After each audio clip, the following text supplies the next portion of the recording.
अस्सलाम वालेकुम। आज का टॉपिक ट्रिग्नोमेट्रिक आइडेंटिटीज़ है जो हमारी मैट्रिक क्लास की एक्सरसाइज 15.3 से रिलेटेड है। तो सबसे पहले हम ट्रिग्नोमेट्रिक आइडेंटिटीज़ डिस्कस करते हैं। याद रखिए कि हमारे पास फंडामेंटल ट्रिग्नोमेट्रिक आइडेंटिटीज़ 3 हैं। कौन कौन सी? नंबर 1, 2, 3। एक है सबसे पहले कि sine square theta plus cos square theta equals to 1। Second identity 1 plus का tan square theta equals to sec square theta. और नंबर 3 1 प्लस का cot square theta equals to cosec square theta. हम सबसे पहले इनका प्रूफ देख लेते हैं और उनके बाद इससे रिलेटेड प्रॉब्लम्स डिस्कस करेंगे। ठीक है, अब सबसे पहले हम कंसीडर करते हैं एक राइट ट्राइंगल। आप लोग जानते हैं कि राइट ट्राइंगल हम किसे कहते हैं? Triangle having at least one angle 90 या राइट एंगल होनी चाहिए। ठीक है, एक ऐसा ट्राइंगल जिसमें एटलीस्ट एक एंगल 90 का हो उसे हम कहते हैं राइट ट्राइंगल। ठीक है, ये बी जो है राइट एंगल है आपका, और हम जानते हैं कि बी की अपोजिट साइड स्मॉल बी से हम रिप्रेजेंट करते हैं, सी की अपोजिट साइड स्मॉल सी से रिप्रेजेंट करते हैं, और ए की अपोजिट साइड स्मॉल ए से रिप्रेजेंट करते हैं। ठीक है, अच्छा, अगर हम पैथागोरस थ्योरम अप्लाई करते हैं, हम जानते हैं कि पैथागोरस थ्योरम इक्वल होता है H square hypotenuse square plus का बेस स्क्वायर और प्लस का परपेंडिकुलर स्क्वायर। ठीक है, अगर आप यहाँ से हाइपोटेन्यूज हम देखें तो हमारे पास बी है, बी स्क्वायर, बेस हमारे पास है सी स्क्वायर और ये है ए स्क्वायर। ठीक है, इसे हम नाम दे देते हैं नंबर 1 का। Divide both sides by b square. अगर हम दोनों तरफ बी स्क्वायर से डिवाइड कर देते हैं तो रिजल्ट क्या बनेगा? देखिए, बी स्क्वायर ओवर का बी स्क्वायर, सी स्क्वायर ओवर का बी स्क्वायर और प्लस का ए स्क्वायर ओवर का बी स्क्वायर। हमने बोथ साइड बी स्क्वायर से डिवाइड किया, बी स्क्वायर आपस में कैंसिल हो जाएंगे और यहाँ पर रिजल्ट बचेगा 1। इसे आप लिख सकते हैं c ओवर b का होल स्क्वायर और इसे लिखा जा सकता है a ओवर का b होल स्क्वायर। ठीक है, अगर आप राइट ट्राइंगल को चेक करें तो c ओवर का b, ठीक है, अगर आप with respect to angle a बात करते हैं तो c ओवर का b ये बनता है बेस और ये क्या बनेगा? हाइपोटेन्यूज। तो c ओवर का b ये रिप्रेजेंट करता है किसे? कॉस स्क्वायर थीटा को। हम जानते हैं कि कॉस ऑफ थीटा इक्वल होता है बेस ओवर का हाइपोटेन्यूज। ठीक है, और जबकि साइन ऑफ थीटा इक्वल होता है परपेंडिकुलर ओवर का हाइपोटेन्यूज।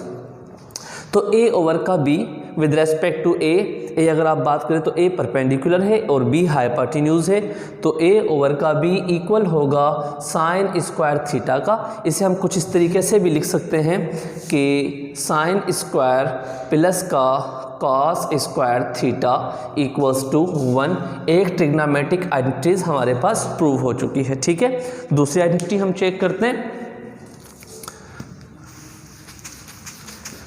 अगर इसी तरीके से आप पहले हमने किससे डिवाइड किया था? बी से डिवाइड किया। ठीक है, अगर हम अब डिवाइड करते हैं सी से, ठीक है, तो dividing both sides by c square. अगर दोनों तरफ सी स्क्वायर से डिवाइड कर दें तो रिजल्ट क्या बनेगा? बी स्क्वायर सी स्क्वायर प्लस का ए स्क्वायर। दोनों तरफ हम डिवाइड करते हैं सी स्क्वायर से। ठीक है, तो b ओवर का c आप इसे लिख सकते हैं b ओवर का c होल स्क्वायर और c स्क्वायर आपस में कैंसिल, रिजल्ट यहाँ पर बचता है 1। a ओवर का c को आप लिख सकते हैं a ओवर का c होल स्क्वायर। ठीक है, इसी तरीके से अगर आप b ओवर का c और a ओवर का c इन्हें चेक करें कि ट्रिग्नोमेट्रिक आइडेंटिटी कौन सी बनती है। ठीक है, इसे एक बार हम यहाँ पर भी लिख लेते हैं। ये बनेगा b ओवर का c whole square equals to 1 plus का a ओवर का c होल स्क्वायर। ठीक है, b ओवर का c देखिए, b ओवर का c with respect to a ये बनता है हाइपोटेन्यूज और ये बनता है आपका बेस। हम जानते हैं कि हाइपोटेन्यूज ओवर का बेस ये एक्चुअली सेक ऑफ थीटा के इक्वल होता है। तो b ओवर का c हम यहाँ पर लिख सकते हैं sec square theta 1 as it a over का c। ठीक है, a आपके पास क्या है? परपेंडिकुलर, और ठीक है। और c आपके पास क्या है, हमारे पास c है बेस। तो परपेंडिकुलर ओवर का बेस एक्चुअली इक्वल किसके होता है, tan ऑफ थीटा के, ठीक है। tan ऑफ थीटा हमारे पास ट्रिग्नोमेट्रिक एक रेशो है जो कि परपेंडिकुलर और बेस के बिटवीन होता है। तो आप a ओवर के c की जगह, a ओवर c की जगह पर लिख सकते हैं tan स्क्वायर थीटा। इस तरीके से आप इसे यूं भी लिख सकते हैं कि 1 प्लस का tan square theta equals to sec square theta, ठीक है। तो ये हम दूसरी ट्रिग्नोमेट्रिक आइडेंटिटी प्रूव कर चुके हैं। इसी तरीके से now we are going to prove third identity that is 1 plus cot square theta and that is equals to cosec square theta, ठीक है। तो सबसे पहले हमने क्या किया था, बोथ साइड डिवाइड किया था बी स्क्वायर से, नेक्स्ट हमने डिवाइड किया सी स्क्वायर से, अब हमने डिवाइड किससे करना है, ए स्क्वायर के साथ, ठीक है। तो आप यहाँ पर लिख सकते हैं कि डिवाइडिंग बोथ साइड्स बाय ए स्क्वायर। अगर आप ए स्क्वायर से दोनों तरफ डिवाइड कर देते हैं तो रिज़ल्ट आपके पास कुछ इस टाइप का बनेगा, ठीक है। तो b ओवर का a आप इसे लिख सकते हैं b ओवर का a whole square equals to c over का a, इसे आप लिख सकते हैं c ओवर का a होल स्क्वायर और प्लस दोनों बिल्कुल सेम है, रिज़ल्ट आपके पास क्या आ जाएगा 1। b ओवर का a, देखिए b ओवर का a, b हमारे पास क्या है, हाइपोटेन्यूज, और a क्या है हमारे पास, परपेंडिकुलर। इट मीन्स आप इसे लिख सकते हैं कि हाइपोटेन्यूज ओवर का परपेंडिकुलर, ये किसके इक्वल होता है, ये इक्वल होता है कोसेक थीटा के, ठीक है। सेम तरीके से c ओवर का a, c हमारे पास क्या है, बेस, और a हमारे पास क्या है, परपेंडिकुलर। तो इसे आप लिख सकते हैं कि c बेस ओवर का परपेंडिकुलर, और ये किसके इक्वल होता है, ये इक्वल होता है कॉट ऑफ थीटा के। तो हम b ओवर a की जगह पर ट्रिग्नोमेट्रिक रेशो कौन सा लिख सकते हैं, कोसेक स्क्वायर थीटा।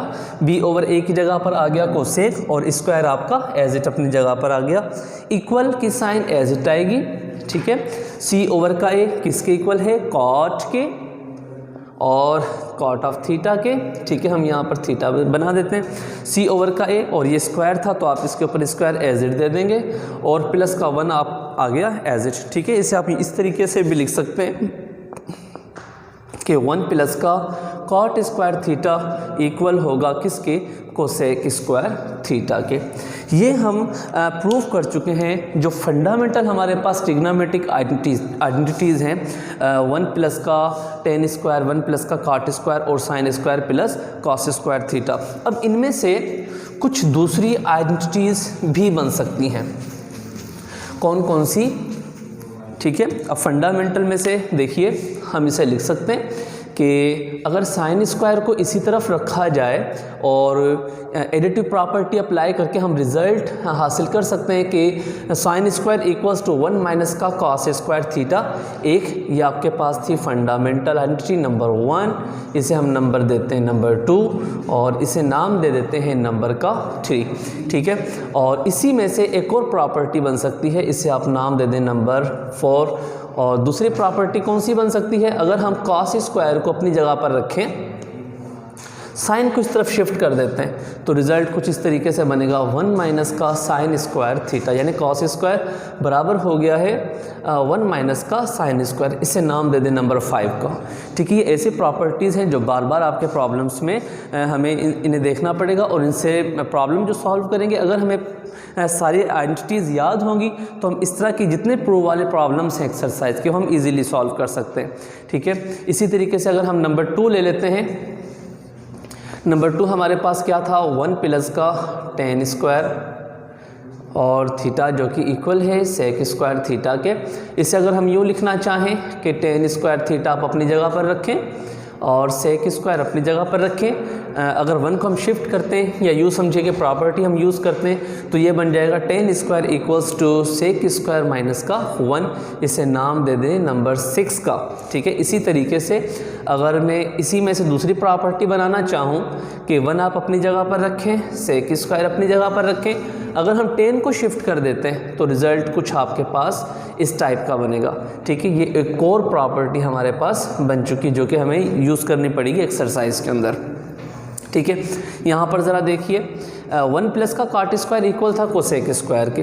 अगर हम कॉट स्क्वायर को अपनी जगह पर रखते हैं और कोसेक स्क्वायर को अपनी जगह पर रखते हैं, 1 अगर हम शिफ्ट कर देते हैं तो क्या बनेगा, माइनस का 1 बनेगा। इसे नाम दे दें नंबर 8 प्रॉपर्टी। ठीक है, सेम तरीके से अगर हम 1 अपनी जगह पर रखते हैं और कोसेक स्क्वायर थीटा, काट को अगर हम यहाँ पर शिफ्ट करते हैं तो क्या बनेगा, ये माइनस का बन जाएगा, ये बन जाएगी 9th प्रॉपर्टी। ठीक है, ये ऐसी प्रॉपर्टीज़ हैं जो आपको एनी हाउ याद होनी चाहिए और फिर आप जाके इस एक्सरसाइज को ईजीली समझ सकते हैं। अब हम देखते हैं इससे रिलेटेड कुछ प्रॉब्लम्स। ये 9 प्रॉपर्टीज़ हमारे पास हैं, फंडामेंटल 3 प्रॉपर्टीज़ हैं, ये आपको एनी हाउ याद होनी चाहिए।